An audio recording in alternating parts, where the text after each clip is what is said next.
Don Quixote is an early 17th century novel by the Spanish author Miguel de Cervantes. It originally appeared in two parts, the first in 1605, its sequel in 1615. Most modern commentators agree that part two was probably an afterthought, but nowadays both usually appear between the same covers. Much of Cervantes' life is obscure, but what we think we know is as interesting as any novel. Born in Castile in 1547, he was one of 7 children whose father was often in debt. In 1569, he went to Rome, possibly to escape arrest after wounding someone in a duel. After war broke out between the Venetians and the Ottomans in 1570, he was given command of a small naval vessel. In the Battle of Lepanto, one of the most decisive naval battles in European history and a victory for Cervantes' side, he was wounded in the left arm. He returned to service a year later, but was captured by Barbary pirates in 1575 and sold into slavery with the Muslims.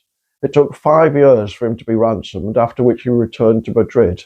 He married, had an illegitimate daughter, became a tax collector, and applied unsuccessfully several times for a position in South America.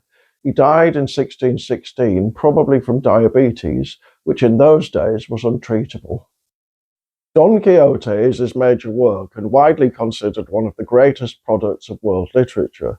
It's about a minor nobleman called Alonso Quijano who goes mad after reading too many chivalric romances, a genre that was incredibly popular in Cervantes' day.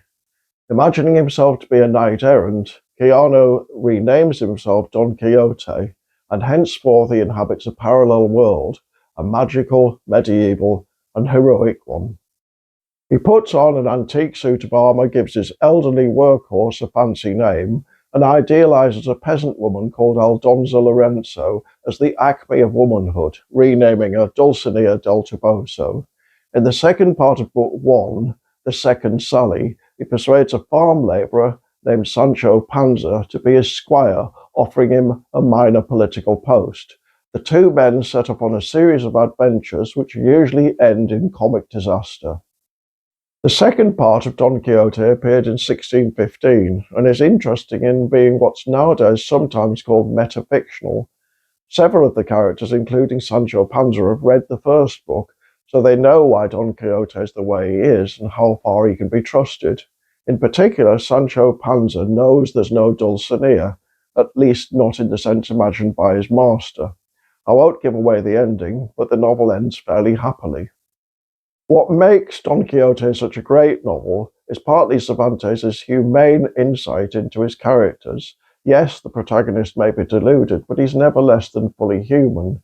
The metafictional character of the second part provides a plausible pretext for the minor characters to treat him with compassion, which they generally do.